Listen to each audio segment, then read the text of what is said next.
Welcome back to Amiibo Doctor Podcast. You can't see my face because, as you can see on the screen, my camera is a piece of. How many asterisks did I put? 11. 11 asterisks edition. I don't know why. I plug in. So I plug in the mic and the camera to a USB-C to USB like multi-adapter, right? Because the USB ports on my computer are pretty much shot, but I've never once used the USB-C. So I was like, oh, hey, this should work, and it's worked pretty well for the last several months. And then I plug in my camera, and sorry, I'm getting the Chipotle belches.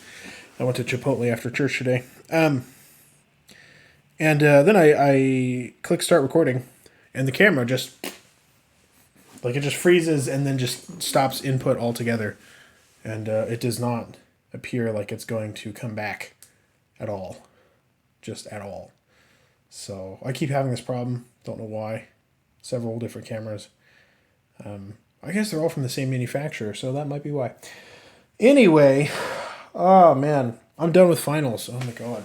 I don't actually know. Well, okay, so this is kind of disappointing because I was actually going to show you something that I bought. This dope ass GameCube controller that I bought. And now the camera doesn't work. The one fucking thing it doesn't work. Alright. No, I'm not losing my mind. No, I'm done with finals. It's Sunday. I intentionally did nothing yesterday, all day. Well, that's not true. I woke up early and I made the video and that one, How to Train Amiibo 101.5. And that video is actually doing better than I thought it would. The algorithm hasn't picked up that video yet. But to be fair, the watch time on that is shorter because it's a shorter video than my other ones. One of the things I figured out, if you have sort of a longer video, I'm talking like 20 minutes-ish, and you can keep people retentive for like 10 minutes of that 20, and then you have a high click-through rate, YouTube will push it to like 1,000 to 2,000 people, roughly, and it'll just push it until it's done, you know, and all of my last 5 videos, I think. I want to say 5. There's one exception somewhere in there, but it might not be the most recent 5. Have benefited from that. So, but this one I was like, okay, this is only a 7-minute video. I'm running out of time anyway, so I'm not going to go any longer on this. So I'm like, yeah, all right. We'll just not worry about that. Keep it shorter. Watch time's going to be shorter. That's fine. At least it's got a crazy high click-through rate. So. Okay, so I not the GameCube controller, but I bought this other thing. You know the Switch Up, the Nintendo Switch Up. So it's the same. It came out. It was big news like at the start of the pandemic, right when New Horizons launched. It's this little USB flash drive type thing that you plug into your Switch through the console dock, and it's a macro, basically. It has certain macros built in for certain games. And so if you have, I don't know, if you have like Animal Crossing, it's mostly a macro, but it's kind of not. It'll read a little bit of game data. But if you have Animal Crossing, you go fishing and you have this thing active, right? Then it'll like auto catch fish for you. Like you just go up and press A. As soon as the fish bites the thing, catches automatically, right? I think that's about the only thing let me look this up. Is that the only thing that it can do for Animal Crossing? Well, so anyway, so I have been getting my money's worth out of Pokemon Brilliant Diamond Shining Pearl. Where is the manual that I downloaded? No, that's for the FAFSA. Come on, I know it's on my desktop. All right, now I got to minimize Windows. There it is. Why did it show up on the desktop but not in the desktop folder? Anyway. But no, so I've gotten every legendary that you can get in the game. I've gotten Sword and Shield, Animal Crossing mode overview, page 86. Easy fishing, that's what I just talked about. Easy net. When the EasyNet mod is active, accessing and pulling up the net for use will be much more convenient. Oh. That doesn't do anything. That's funny. Easy Turbo Hold. Sorry, I'm talking about two things at once. What is Easy Turbo? Allows you to select one of three options for each face button. Oh, so it's like... This seems like the most useless thing in the world. At least for Animal Crossing. But anyway, so I got like all the legendaries. I've beaten all the matches, all the rematches of all the gym leaders, the Elite Four, all that. But the second rematch, because you have two rematches, right? I've completed the Sinnoh Pokédex. I've done all of it. The whole damn thing, top to bottom. Well, so I bought this thing like 6 months ago. And I just realized, oh, hey, this can be used in Brilliant Diamond Shining Pearl, can't it? Now, it turns out you have to pay another $20 to activate the Brilliant Diamond Shining Pearl for some fucking reason. I don't know why. But I did, because I'm a loser. And I plugged it in and figured out how to get it working, all that jazz. And what it does, it's pretty much only useful for eggs. For egg breeding, okay? But it is useful. So it's got like an auto egg farm, and then an auto egg hatch, and then an auto box release. And you have to tell it which one to be doing, right?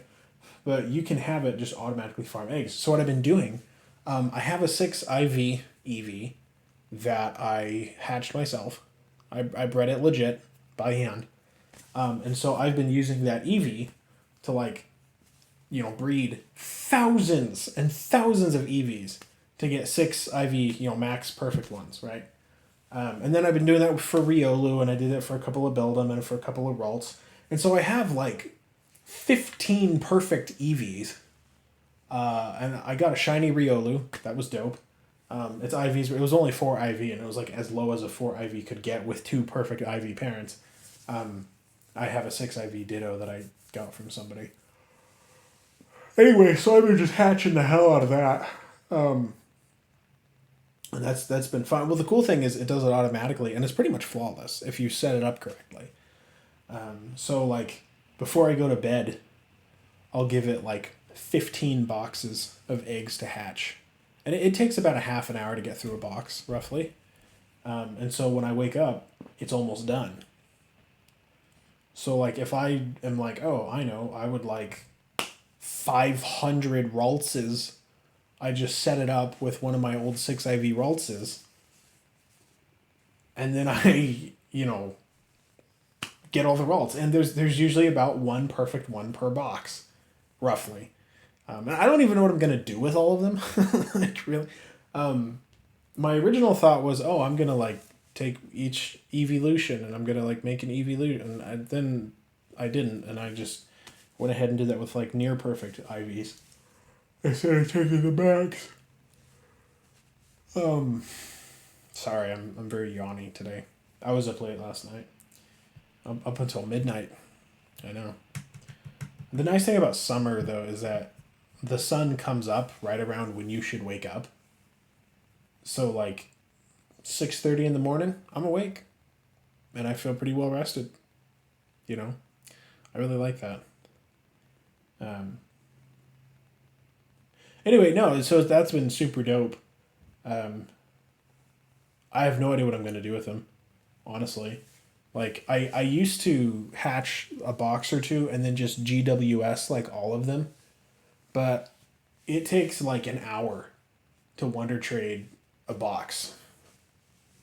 And I can make boxes faster than I can trade boxes, And so at this point, I'm like, no, I just mass release them. I don't even know, like...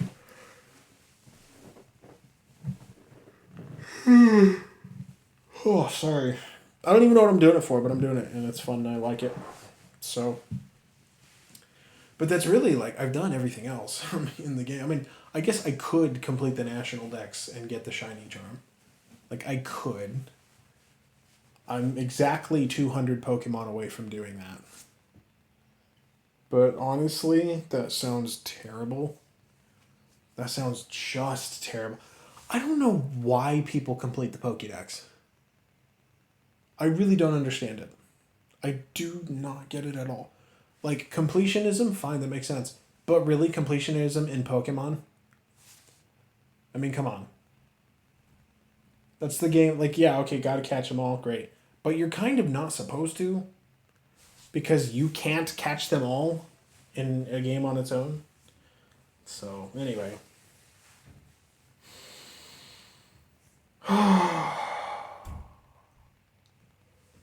Dude, it feels so weird not having shit. Actually, that's not true. I do have a lot of shit to do. Still, I have the orientation for the internship. Not for the internship, but kind of for the internship tomorrow. What is this? 11 a.m. in room 203 at the law building. That's where that is. Gotta remember. And then I gotta take my car to get an oil change. The nice thing about oil change is that I don't have to feel guilty when I have somebody else do it, because the oil change is like basically the cost of the oil. Like they seriously charge almost nothing for labor, which is really odd, but whatever, I'll take it. It's like, well, it would have cost me as much to do it myself, and it would have taken me longer, so screw it. But yeah, I'm trying to rest my eyes. I'm trying to not play video games today. Not do any of that because my eyes hurt. They hurt a lot. You don't realize, like, it's sort of like, imagine carrying a 5-pound dumbbell on your left arm all the time, 16 hours a day. You do that for 5 months. That arm's gonna hurt. That arm's gonna hurt a lot. And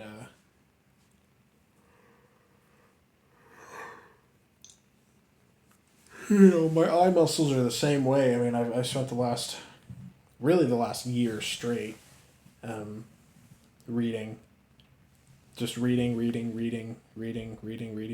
And when I wasn't reading, I was looking at a screen. I was playing a video game. I was writing something. I was watching a video. And, dude, my eyes are fucking killing me.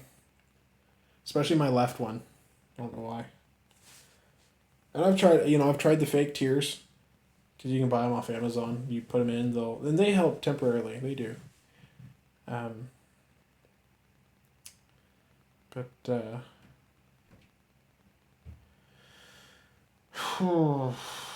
Yeah, so I'm taking a day, and I'm just, like, not playing video games.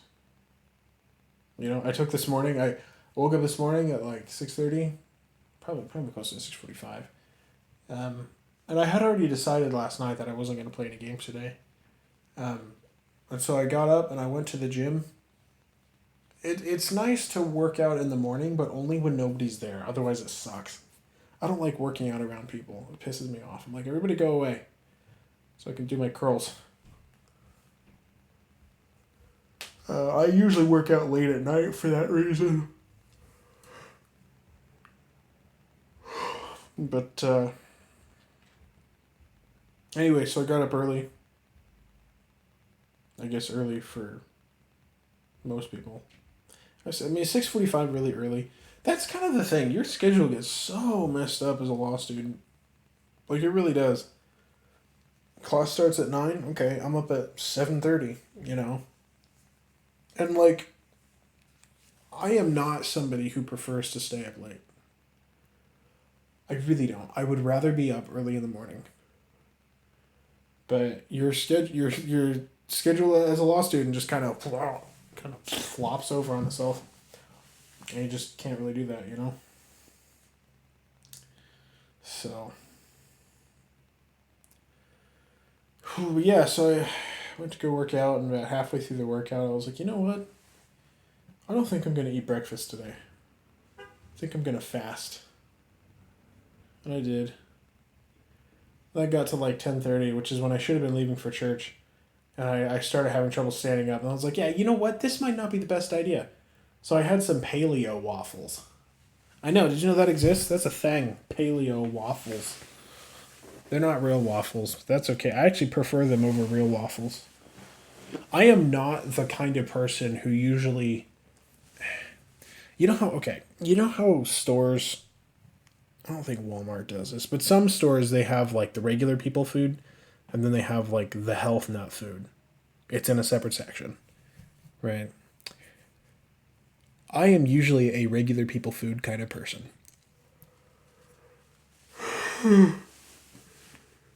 Excuse me. Can't tell. I'm a little bit tired. Um, I am a regular people food kind of person. I mock vegans relentlessly, as they should be mocked. However, um, sorry, I'm just my carpet's very fuzzy and I'm on my bare feet now. It feels nice. However, I have been trying to find out ways to cut carbs out of my life. How do I get rid of carbs? How do I get rid of carbs? You know, and so I've been trying out like different kinds of pizzas and different waffles, different bread. I use keto bread now. It's actually I would say it's almost a better value because you get one loaf has like 30 slices in it because it's so thin. Um, Whereas at a regular loaf of bread, to be fair, it's also about twice as expensive. But a regular loaf of bread usually has 12.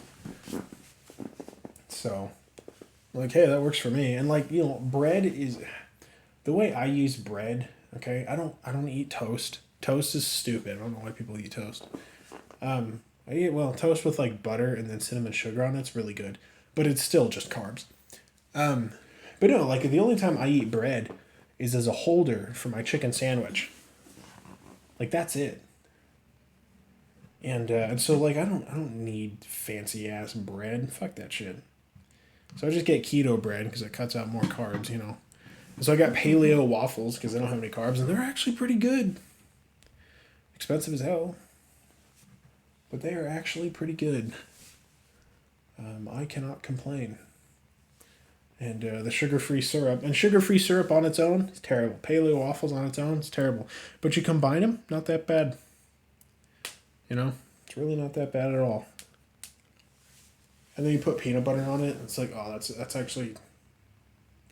Here's the thing. Regular people food always beats hippie crap food. Okay? But hippie crap food can put up a real fight if you're clever about it. I was talking to a chef friend of mine. So when I was a teenager, I worked at a breakfast place with my then girlfriend. That was a mistake. Stayed there for about 4 months. Then eventually I was like, all right, fuck that shit. Like I'm tired of getting bullied around here. He wanted me to work on Sundays. The manager did. He was like, all right, Amiibo doctor, because, that's how people refer to me in real life before Amiibo even existed. And he was like, all right, Amiibo doctor, you're going to work for me on Sundays now. I told him, I was like, nah, dude, I can't. I have church. He's like, I didn't ask. You're working for me on Sundays. So I quit. I did. I apparently, so I was the only dishwasher at the time, okay?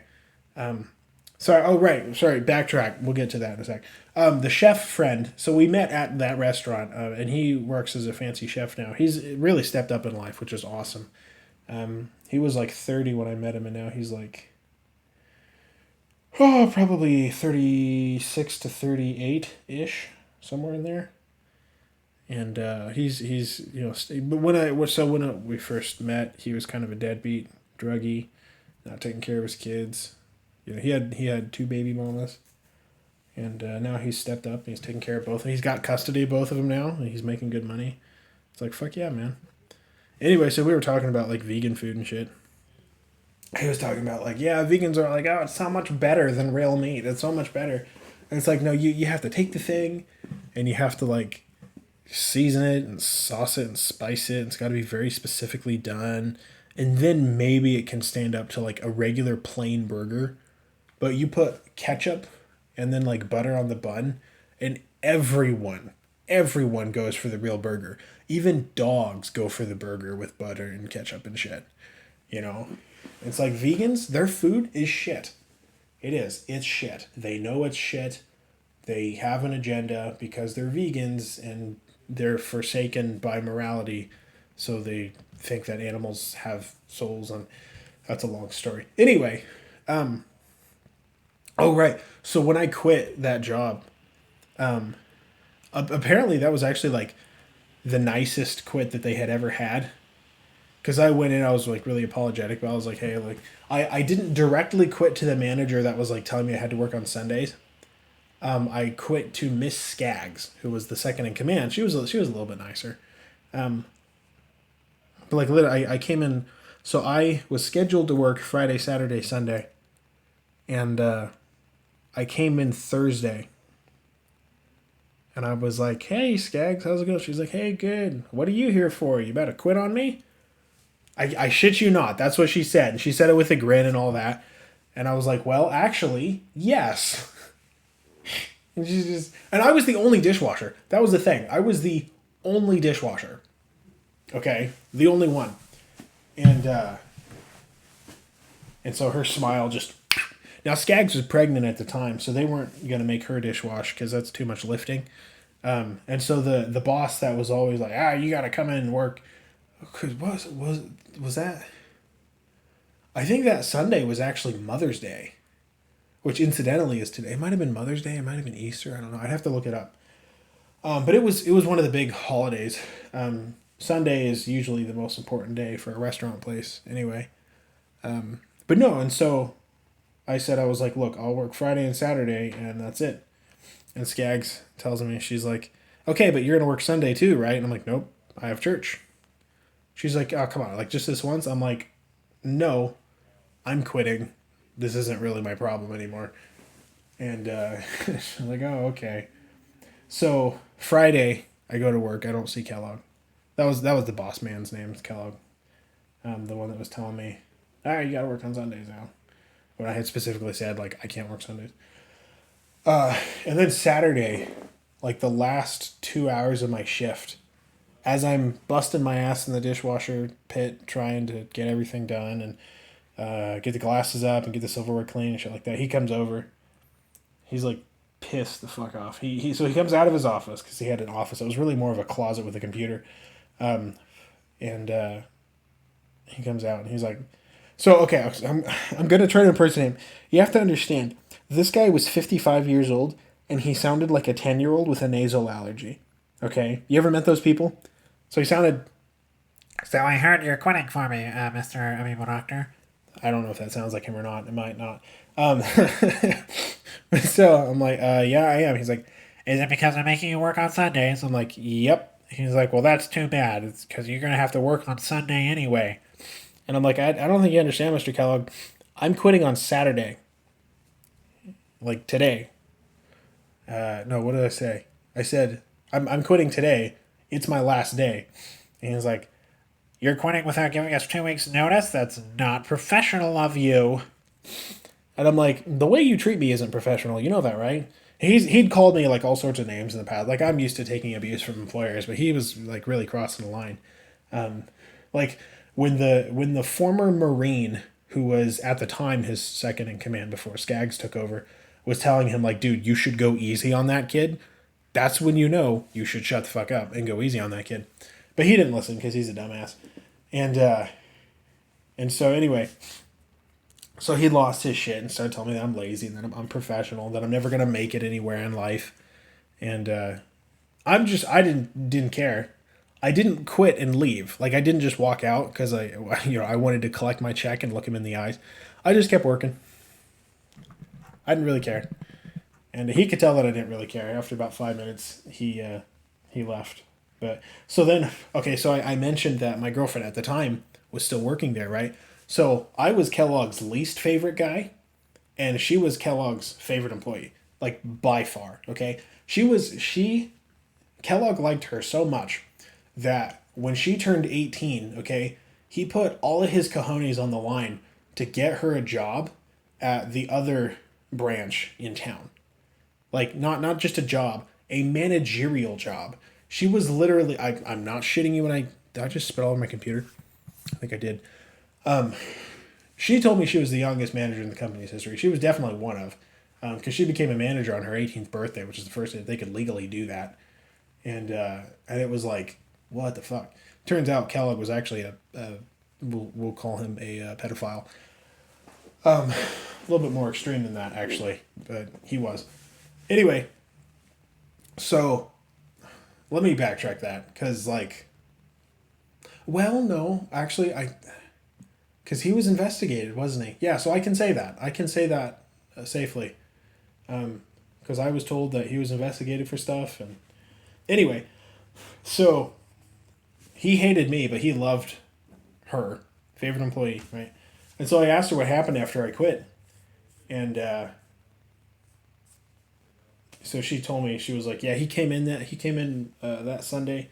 He was so pissed off. He had to wash dishes for 8 hours straight. People kept asking him, for the manager, because every Sunday you get all the Karens coming. Can I see the manager? I'd like to see the manager, right? And so they've all got to see it. So he kept having to like put down the dishes and then dry off and then make sure his suit and tie, because he has to wear a suit and tie because he's the manager of the store or of the restaurant. And he has to come out and make sure, and he's like sweating like a dog because it's really hot in the dishwasher pit because you're basically blasting steam on the dishes, right? And so he's sweating like a pig, and he's just embarrassing himself like all day, and and she was like, he didn't say anything to me, but I heard him muttering stuff under his breath that I don't want to repeat to you. I was like, yes, and I actually have seen him since. I actually have. I went back 2 years ago. No, wasn't two. Was it really? No, when was it? It was this last summer, right before I got the job at the corn stand. Yeah, that's right. I went with my mom. I was like, hey, can I get your dinner? She's like, yeah, sure. So we went to the place because I was feeling like biscuits and gravy. I love biscuits and gravy. And and so he was there, he was working, and he recognized me. He was like, how are you doing, Mr. Archer? I'm like, doing well, Mr. Kellogg. How are you? And he was like, I'm fine. I haven't forgotten. Like, very ominously. And he served us, too. And I checked for spit in my food, and I told my mom to check for spit in her food. And, because, like, that's kind of how petty that guy is. Like, here's the thing about the restaurant and the retail industries both. Same types of people in them. Okay, I'm not shitting on anybody who's currently working in them, right? This is my warning. Get the hell out. I've worked in both of them. They're terrible, okay? One of the things that happens a lot is that people will slack off their first 30 years of life. First 18, fine, you got to be in school, that's all right. But then after that, it's on you, and they don't do anything with their life. They'll go get the minimum job that they need to survive, okay? And they'll just pay bills, and it'll take up all their time, and they won't make any money, and they'll get bitter. They'll get very, very bitter and very crusty. And oftentimes they'll get perverted, oddly enough. I know it sounds kind of weird, but it's true. For some reason, just the advent of the internet has... Pornography is a different discussion. We're not going to worry about that. But basically, they'll get very bitter and crusty, and they'll become sort of a Mr. Kellogg type. And, very overweight, and they're realized they're just waiting to die. And they didn't do anything with their life. And I met these when I worked at Walmart. All of those people were my coworkers at various stages of life. They were all my coworkers. I knew a guy. Oh, what was his name? Damien. Fuck, Damien. Oh, I liked Damien. Really smart guy. He has a master's degree in... It's a form of math. I don't remember what form it is, but it's a very useful form of math. Okay? Damien got his master's degree in math and then realized, I don't really want to work. And so he went to work at Walmart as a manager, which is a complete waste of his master's degree. And so now he's got to pay fucking $120,000 in student loans at age like 55. He's going to be in debt until the day he dies because he just doesn't want to work. And guess what? Walmart works him 60 hours a week. 60. That's a little trick as well. This is why I tell people, grow the fuck up fast, get productive fast. Don't stay at jobs like that because they're not fucking worth it. They'll promote you. They'll promote you, but it's going to take you 15 years to get promoted, and you're going to get bitter and angry And you're going to realize that you could have been so much more. And you're going to realize that you could have been so much more after you have the opportunity to be so much more, you know? And this is, I don't want to go naming names, but this is something that I see a lot on the internet in general, especially in the Amiibo scene. Especially in the Amiibo scene. All these people who spend all their time only doing Amiibo and like their whole ego is just about Amiibo. It's like Amiibo goes away, but the time that you're wasting on it really goes away, you know? Anyway, but no, and so like he was like, I don't want to work, but now Walmart works him 60 hours a week because guess what retail does? Guess what retail does? I'm gonna tell you what retail does. Okay, there's two kinds of employees. Sorry, it's my chair. There's two kinds of employees at retail jobs. There's the lifers, and then there's the part timers. Okay, the lifers are people who are there for life. They can come at any age, but they've decided this is the end of my life. I am here until I die. Okay? Then there's the part-timers. The part-timers are often college students or they're people who want to go work full-time at the place, at Walmart or at other places. And then once they're full-time, they basically are a lifer. Right? You never see lifers who go take corporate jobs or go take higher paying jobs elsewhere. They'll move to other retail establishments. They'll destroy their body in a different building, and that's it, right? The reason people go towards, working the same job for the rest of their life like Kellogg did, or towards being a lifer at Walmart or something like that, is because they take the cheapest possible, comfiest possible promise that they think is going to require the least amount of work to get, and they stick with it.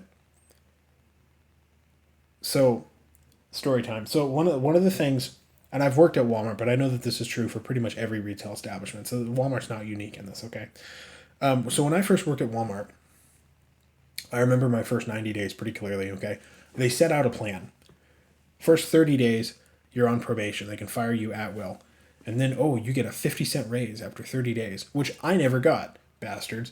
But then, and so they're trying to like, oh well, I've already got my 30 days and I've already gotten my first raise from Walmart. All right, gets you to sort of like, what's the term?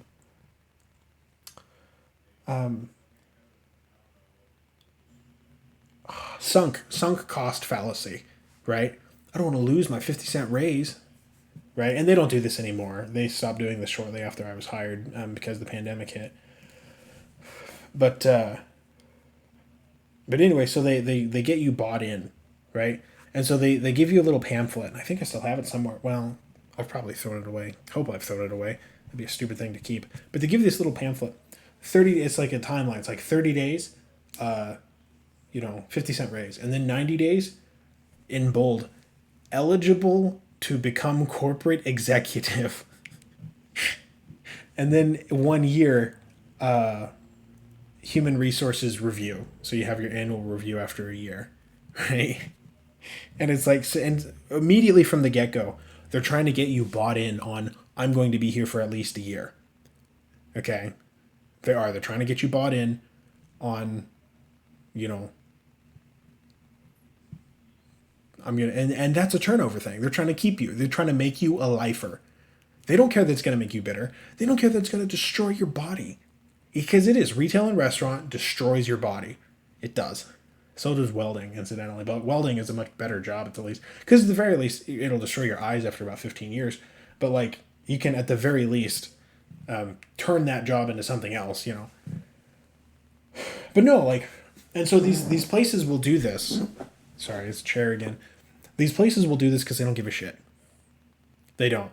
They see somebody with 2 fresh arms and 2 fresh legs, and they're like, okay, fresh meat, throw him in the grinder, spit him out 20 years after we made our money off of him.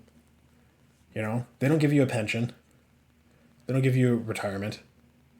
They just can you. Walmart's really bad about this. I knew a guy.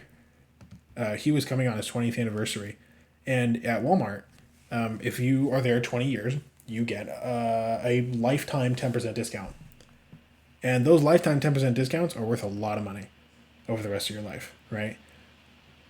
This guy was 19 years and 51 weeks in, and they fired him. They fired him. And you know why they fired him? Because he took an extra 10 minutes on his break. Mind you, he was 68 years old. Yeah. So, rather than actually giving you what these companies promise, they shit on you, okay? Which is why you've got to go out and become so fucking valuable that nobody is going to dare shit on you because you're going to leave. Becoming irreplaceable is great in any economy. Because guess what happens when you're irreplaceable? People will pay through the nose to keep you. They will pay through the fucking nose, okay? You may not have talent in an area. Guess what? Neither do I, okay? I am not good at English. I'm a great speaker, all right? I'm not a great writer. It took me years to write good posts for Amiibo.com, and even then they're kind of incoherent. I am not a great marketer.